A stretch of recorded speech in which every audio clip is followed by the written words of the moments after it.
యెషయా గ్రంథం 50వ అధ్యాయం 4వ వచనాన్ని చదువుతున్నాం. The book of Isaiah chapter 50 and verse 4. దానిలో రాయబడిన మాట, అలసిన వానిని మాటల చేత ఓరడించే జ్ఞానము నాకు కలుగునట్లు శిష్యునికి తగిన నోరు. చూడండి, ఆ మాట అండర్లైన్ చేసుకోండి. శిష్యునకు తగిన నోరు యెహోవా నాకు దయచేసి ఉన్నాడు. శిష్యులు వినునట్లుగా నేను వినుటకై ఆయన ప్రతి ఉదయమున నాకు వినుబుద్ధి పుట్టించుచున్నాడు. అది ఆ మాట కొంచెం అండర్లైన్ చేసుకోండి. ఏ బుద్ధి అటది? వినుబుద్ధి పుట్టించుచున్నాడు. మొట్టమొదటిగా అక్కడ ఏ బుద్ధి పుట్టించాడట? ఆయన కృతజ్ఞతా బుద్ధి పుట్టించాడని అక్కడ చదివాం కదా. ఇప్పుడు రెండోది ఏమంటాడు ఇక్కడ? వినుబుద్ధి. ఈ వినడం కూడా ఎలా వినడమట? శిష్యుడు వినినట్లుగా.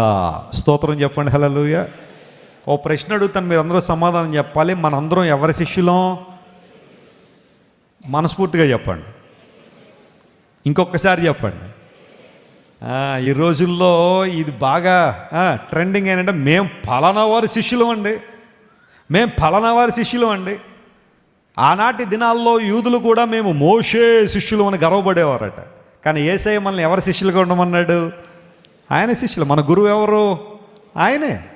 ఆయనకు మనం శిష్యులం, మనందరం శిష్యులమే. శిష్యుడు అనే మాట గ్రీకు భాషలో మ్యాథటస్ అనే పదం వాడారు. శిష్యుడు అనగా మ్యాథటస్. ఆ మ్యాథటస్ అంటే అర్థం ఏంటో తెలుసా? ఎ లెర్నర్, నేర్చుకున్నవాడు అని అర్థం. అంటే ఇప్పుడు మన గురువు ప్రభు అయితే మనం ఆయన దగ్గర పాదాల దగ్గర కూర్చుని మనం ఏం చేయాలట? నేర్చుకోవాలి, వినాలి.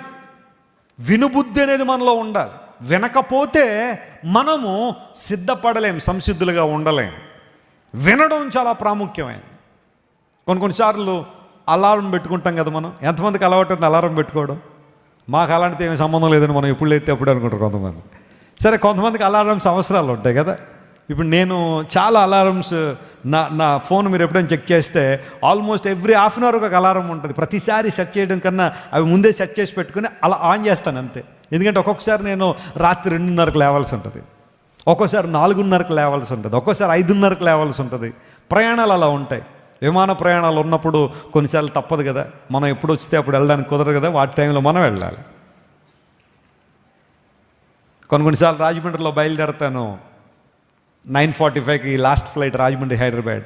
11 o'clock హైదరాబాద్ రీచ్ అయిన తర్వాత ఒక 2-3 hours ఎయిర్పోర్ట్లోనే స్పెండ్ చేసి మళ్ళీ 4 o'clockకి మళ్ళీ ఫ్లైట్ ఎక్కాలి. కొన్నిసార్లు బాగా అలసట ఉంటుంది, నిద్ర చాలా తట్టుకుంటాను నేను. ఒకవేళ నిద్ర లేకపోయినా ఉండగలుగుతాను. కానీ కొన్నిసార్లు ఇంక ఉండలేని పరిస్థితుల్లో ఎయిర్పోర్ట్లో సెమీ బెడ్స్ ఉంటాయి. అలా కాళ్ళు కొంచెం చాపుకుని పడుకునే బెడ్స్ ఉంటాయి. వాటి మీద అలా పడుకుంటూ 2 గంటల టైం ఉంది కదా అని చెప్పి కొంతమంది ఫ్లైట్ వెళ్ళిపోయినాక నిద్రపోతారంటారు. అలాగే వీళ్ళు పిలుస్తూ ఉంటారు, ఇండిగో ఫ్లైట్ షార్జా, ఎవరు అంటే మనోడు గొరకడుతూ ఉంటాడు, వినపడదా మాట. వాళ్ళు పిలిచి మరి ప్రతి ఒక్కరిని వెళ్ళి తట్టి లేపలేరు కదా, బాబు మీది ఏ ఫ్లైట్ అని. వాళ్ళు వెళ్ళిపోయిన తర్వాత అదేంటో విచిత్రం, ఫ్లైట్ అలా ఎగిరిపోగానే మెలకు వచ్చేది మనకి. గౌ సర్దేసుకుని బ్యాగ్ తీసుకుని ఉందా ఫ్లైట్? ఉంది, నెక్స్ట్ ఫ్లైట్.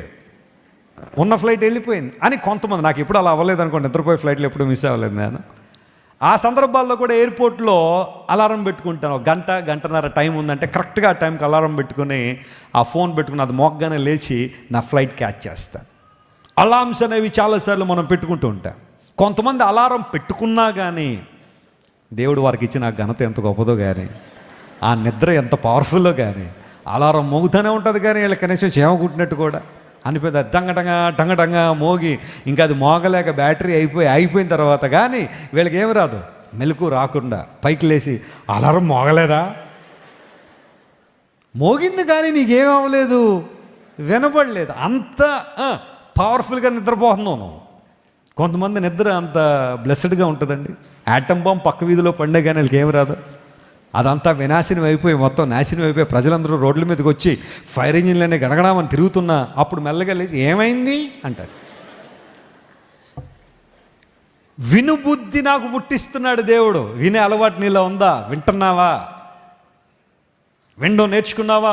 లూదియా హృదయం తెరవబడింది అంటే ఆమె పౌలు చెప్పిన మాటలను ఏం చేసింది? విన్నదే.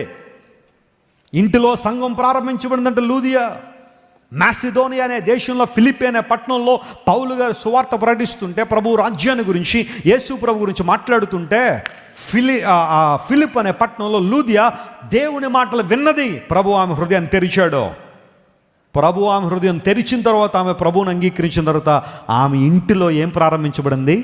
సంఘం ప్రారంభించబడింది. మొదటి శతాబ్ద కాలంలో ఇలాంటి పెద్ద పెద్ద ఫెసిలిటీస్ చాలా మందిలో లేవు. వాళ్ళందరూ హౌస్ చర్చెస్లోనే లేదా హోమ్ చర్చెస్లోనే దేవుని ఆరాధించడం మొదలుపెట్టారు. లూదియా ఇంటిలో సంఘం ఉందట.